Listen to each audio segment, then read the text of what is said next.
नमस्कार देवियों, सज्जनों और सर्वप्रिय छात्रों, आप सबका हार्दिक अभिनंदन है।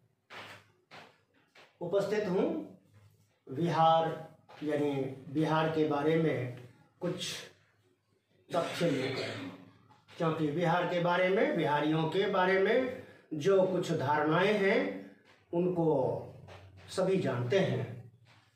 सबसे पहले इसकी प्राचीनता, पुरातनता या ऐतिहासिकता की बात करें तो जितने भी ऐतिहासिक राजा हुए, मगध सम्राट, अशोक, चंद्रगुप्त मौर्य, विक्रमादित्य, है ना, चाणक्य, ये सारे के सारे वहीं पर हुए, वहीं पर पैदा हुए।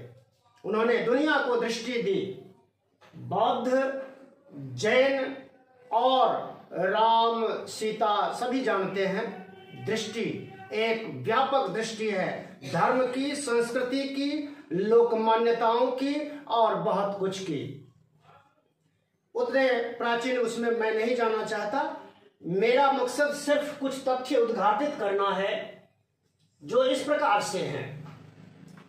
स्वतंत्रता से पूर्व गांधी जी ने चंपारण से जो आंदोलन शुरू किया था, पूरे देश में उस आंदोलन की व्याप्ति हुई थी और अंग्रेजों का ये मानना था कि भाई यहां से जल्दी अपना बोरिया बिस्तर समेट करके भागो, नहीं तो ये बिहारी बहुत मारेंगे। और मारा पकड़ करके, उन्हीं के हथियारों से, उन्हीं के शस्त्रों से, और खास करके मिथिलांचल से तो, मिथिलावासियों से तो अंग्रेज इतने डरते थे कि किसी गांव में प्रवेश नहीं करते थे।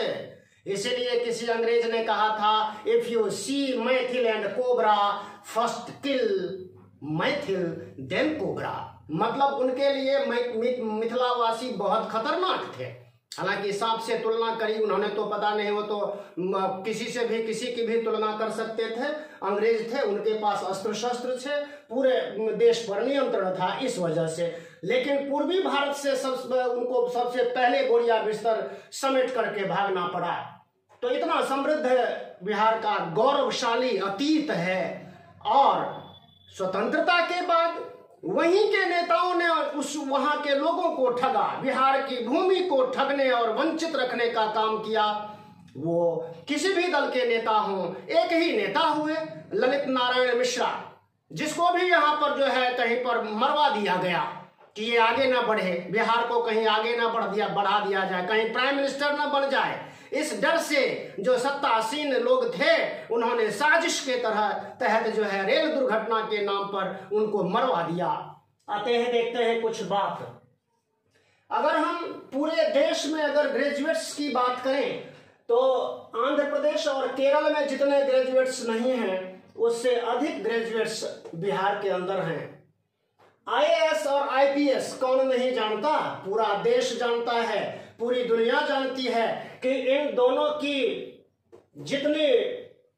जितने बनते हैं यहाँ के लोग, केरल, तमिलनाडु, गुजरात से भी अधिक हैं, कई राज्यों से अधिक आईएएस, और कई राज्यों की सरकारें और वहां की शासन व्यवस्थाएं चलती हैं इन आईपीएस और आईएएस अधिकारियों के कारण।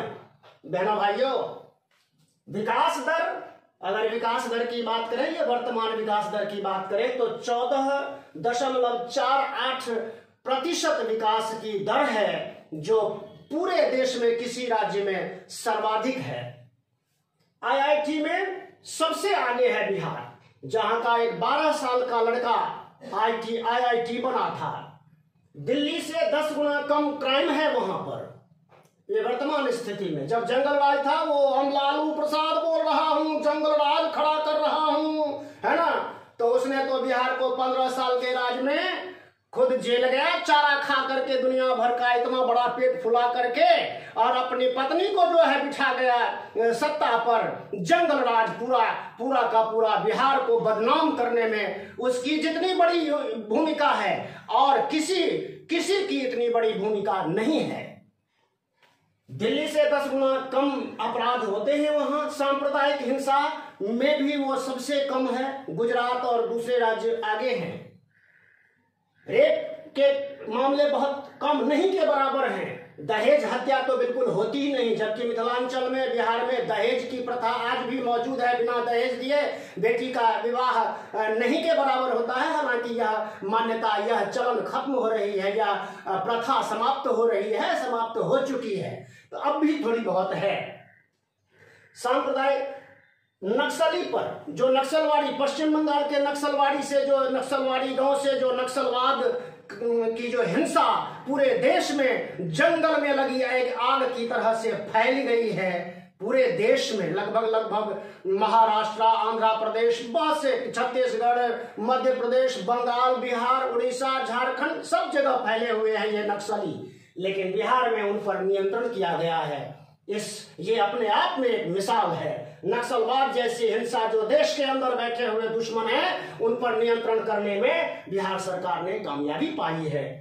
साक्षरता में केरल को टक्कर दे रहा है। हमारे देश में सबसे साक्षर राज्य, सर्वाधिक पढ़े लिखे लोग केरल में माने जाते हैं, लेकिन उसको भी बिहार ने टक्कर दी हुई है।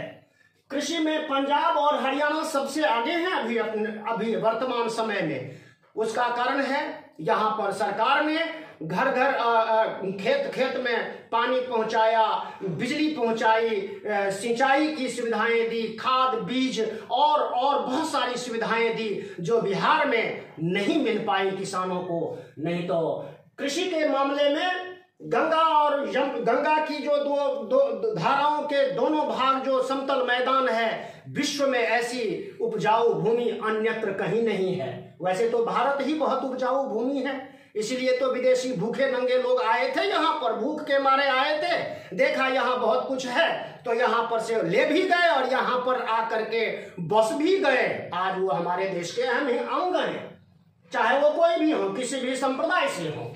ग्रेजुएट महिलाएं, कृषि, हाँ, सबसे बड़ी बात, हम बिहार के अंदर कोई भी किसान चाहे कितना भी गरीब क्यों ना हो, आत्महत्या करने पर मजबूर नहीं होता। महाराष्ट्र सबसे आगे है, जो सबसे ज्यादा बिहारियों और यूपी वालों को तंग करता है, और वो भी एक खास परिवार और बहुत गिने चुने लोग हैं। मिल जाए ना इधर उधर तो इनको तो इतनी ठोकरें पड़ेंगी ना, लेकिन बैठे हुए हैं ना कुनबे पर कुनबे, एक उसमें ढांचे में बैठे हुए हैं, इसलिए इतना विकसित महाराष्ट्र जैसा विकसित राज्य, और वहां पर किसानों की आत्महत्या करने की जो दर है दुनिया जानती है, पूरा देश जानता है। डूब मरो महाराष्ट्र के ऐसे लोग जो दूसरे राज्य के लोगों को परेशान करते हो और अपने राज्य की स्थिति को नहीं देखते, अपने किसानों की स्थिति को नहीं देखते, बहुत ऊंचे होने का दावा करते हो, धिक्कार है। राजेंद्र बाबू की तपोभूमि रही है वो, इससे पहले बता चुका हूं। राम और बहुत सारे मुगल बादशाहों ने वहां पर बहुत अच्छे काम किए, अंग्रेजों ने भी बहुत अच्छा काम किया। ये तो बाद के जो अपने ही देश के अपने ही नेता लोगों ने जो है ठगने का काम किया, पीछे रखने का काम किया। चंपारण का विद्रोह, गांधी जी ने जो वो सत्याग्रह, वो विद्रोह शुरू किया था तो बिहार की तपोभूमि को ही चुनी थी उन्होंने, और वहीं से उन्होंने विद्रोह शुरू किया था। महिलाओं ने अपने हाथों के कंगन तक निकाल करके उनकी झोली में डाल दिया था, देश की खातिर, देश की आजादी की खातिर। बुद्ध, महावीर, है ना, बता चुका हूं। सीता राम मिलन की भूमि है वो, सीता की जन्म स्थली है वह। और शिक्षा भी राम लक्ष्मण ने वहीं पर शिक्षा प्राप्त की थी। शिक्षा की बात आई तो मशहूर नालंदा विश्वविद्यालय, विक्रमशिला विश्वविद्यालय, जहां चाइना और दूसरे देशों के भी लोग उस प्राचीन जमाने में शिक्षा प्राप्त, वेनसांग, कहानी उठा करके पढ़ लीजिए, वेनसांग और भी फाहियान, ऐसे बहुत से जो है एशिया के दूसरे बड़े देशों के शिक्षार्थी यहाँ पर शिक्षा पर शोध किया और उन्होंने शिक्षा को एक नया आयाम दिया। एक तरह से विदेशों में भारत का, न केवल बिहार का, भारत का नाम रोशन हुआ था शिक्षा के मामले में। नदियां गंगा, घाघरा और कोसी नदी, बिहार का शोक जिसे कहते हैं, बिहार का शोक एक नदी है, कोसी नदी, और भी घाघरा, पुनपुन, बहुत सारी ऐसी नदियां हैं जो एक फर्टाइल भूमि को जन्म देती हैं। सुपर 30, अच्छा, नदियां, भाषाएं लीजिए, मैथिली, मगही, भोजपुरी, वो कितनी लोकप्रिय भाषाएं हैं। विद्यापति जिसके सर्वोच्च कवि हुए और भक्ति काल की शुरुआत ही उनसे मानी जाती है, विद्यापति से। वो मैथिल कोकिल विद्यापति मिथिला भाषा जो वहां की राजकीय भाषाओं में से एक है। अन्य ऐसी भाषाओं जो सिर्फ बिहार में है, सुपर 30 आनंद कुमार, सुपर 30 जहां से इतने IITs निकलते हैं कि पूरा देश एक तरफ और वो पूरे देश के लगभग ज्यादातर जगह एक तरफ। और सुपर 30 पटना में जो उन्होंने खोला हुआ टाइम मैगजीन, अमेरिका की मैगजीन टाइम मैगजीन ने जिसको बड़े चाव से अपने मुख्य पृष्ठ पर स्थान दिया था, छापा था। और डिस्कवरी चैनल वालों ने उन पर एक डॉक्यूमेंट्री भी बनाई हुई है, वो super 30 nowhere only in Bihar. यहीं पर ये सब संभव हुआ है।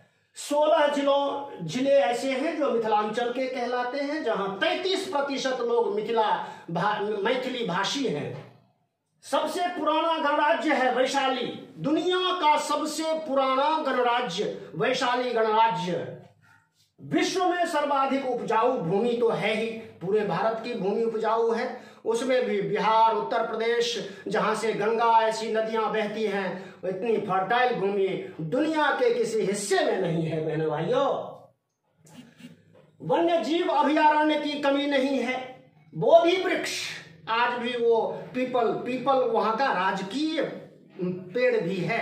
आपको बता दूं, बिहार का राजकीय पेड़ पीपल है, राजकीय पशु बैल है और पक्षी गौरैया है। कितनी छोटी सी प्यारी सी होती है गौरैया।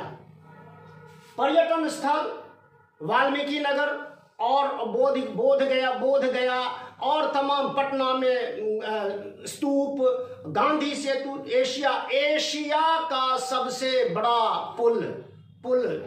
सड़क पुल मार्ग जो पटना में गंगा नदी पर स्थित है। और वर्तमान में बिहार में जो भी शासन व्यवस्था है, मेरा किसी राजनीतिक पार्टी का मुखालफत करना या उसकी तरफदारी करना बिल्कुल नहीं है। मैं राजनीतिक व्यक्ति तो हूं नहीं, मैं एक एजुकेशनिस्ट हूं, एजुकेशन में काम करता हूं, मोटिवेशन में काम करता हूं। इसलिए फिर भी देश का व्यक्ति हूं, बिहार का व्यक्ति हूं, तो एक स्वाभाविक चिंता जो कहीं भी घटित होता है, घटनाएं घटित होती हैं अच्छी या बुरी, उसके प्रति मेरी संवेदनशीलता बनी ही रहती है। तो वर्तमान में जो सरकार है, जैसी भी व्यवस्था है, आज देखिए बिहार के घरों में हम लोग जब बहुत छोटे थे तो मुझे याद है कि मेरा गांव जयदेव पट्टी नाम है उसका, दरभंगा जिला में है, और वहां पर पोल गड़े थे बिजली के। कभी किसी जमाने की बात है, हम लोग बहुत छोटे थे, पूरा ज्ञान भी नहीं है, लेकिन थोड़ा ध्यान में आ रहा है। तब से लेकर के कई वर्षों तक बिजली के तो दर्शन ही नहीं, बस पोल के दर्शन हो गए थे। आज स्थिति यह है कि हर गांव में, हर गली में, हर घर में बिजली है और 24/7 है और फुल पावर में है। उसके बाद कृषि की बात करें तो खेतों में अब सरकार ने ट्यूबवेल, बड़े ट्यूबवेल और बिजली पोल गड़ रहे हैं। धीरे धीरे गांव रोशन हुए, अब खेत भी रोशन होने की ओर अग्रसर हैं। पानी पे स्वच्छ जल की बात करें तो नल जल की व्यवस्था गांव में गली चबूतरा बना करके, टोटी लगा करके, सब कुछ कर करके सरकार दे रही है। फिर भी अभी बहुत कुछ करने की जरूरत तो है ही। और सबसे बड़ी बात, पिछड़ापन का सबसे बड़ा कारण यह है कि ये चारों ओर से लैंड लॉक्ड है। आज हमारे देश में जितने भी राज्य विकसित है ना, या तो वो कृषि की वजह से विकसित हैं, लैंड लॉक्ड में पंजाब, हरियाणा ये टॉप पर हैं। वो वहां पर कृषि व्यवस्था, कृषि उपकरणों की बहुतायत के कारण वो सबसे अग्रणी है। या फिर जो कोस्टल एरियाज हैं, जहां पर समुद्री व्यापार होता है ना, इस वजह से वो समृद्ध हैं, विकसित की श्रेणी में आते हैं। अगर बिहार में भी पर्यटन को, कृषि को और उद्योग को बढ़ावा दिया जाए, वहां तो पहले ऐसा होता था जो भी उद्योगपति गए उनकी गाड़ियां जब्त, है ना, पता लगा गाड़ियों के शोरूम से 10, 12, 15, 20, 50 गाड़ियां निकाल ली जाती थी जबरन। क्या है जी, फला बस लालू यादव के यहाँ कोई काम हो रहा है, ये व्यवस्था थी।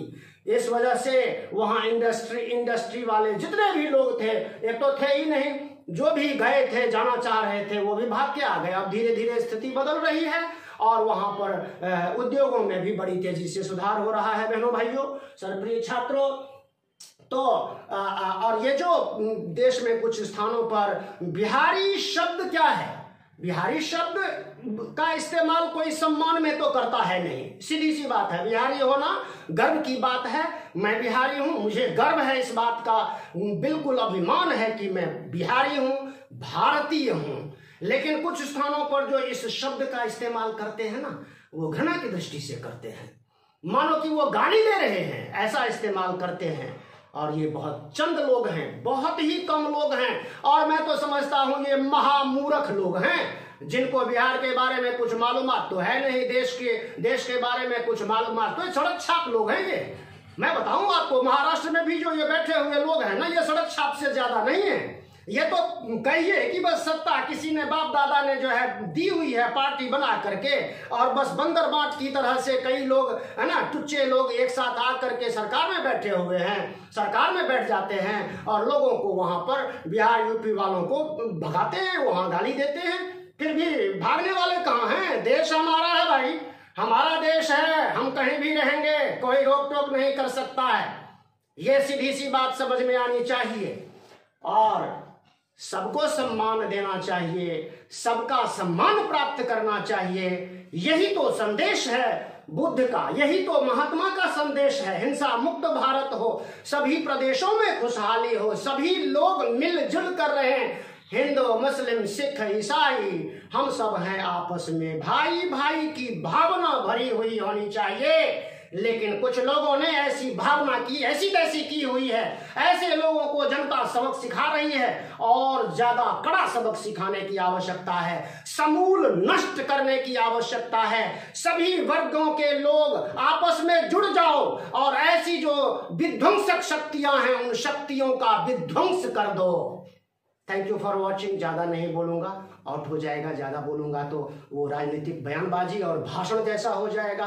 मेरा कोई ये मतलब नहीं है। जिन्होंने अभी तक चैनल को सब्सक्राइब नहीं किया है, please subscribe and like, share, comment. Thank you all. जय भारत, जय बिहार, जय भारत, जय भारती।